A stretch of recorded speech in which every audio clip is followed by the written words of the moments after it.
السلام عليكم. ناس كتير قوي من اللي بتروح الجيم او الكباتن، بتوع البادي بيلدينج في الوطن العربي، بيعتبروا ان التونه من نوع من المقدسات، ان انا ما ينفعش اتكلم عليها.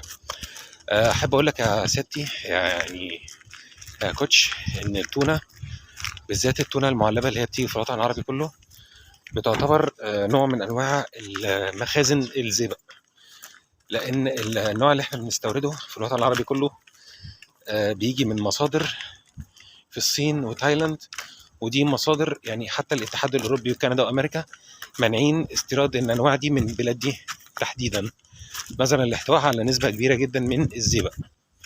فنصيحه، لو انت لابد من البروتين فعندك الرنجه او البيض، ولو لازم تونه يبقى هي مره واحده في الاسبوع، ما تبقاش هي مصدر البروتين بتاعك الدايم. التونه يا جماعه الفريش او التونه العاديه سعرها غالي جدا، لان صيدها بيكون صعب. سمكه التونه العاديه ممكن الكيلو بتاعها بيوصل لفوق ال $600، فلكم تتخيلوا ان احنا بيجي لنا ارض انواع التونه. فنصيحه، بلاش تجري ورا واحد مش فاهم اي حاجه وتسمع كلامه. اشوفكم تاني على خير، ومع السلامه.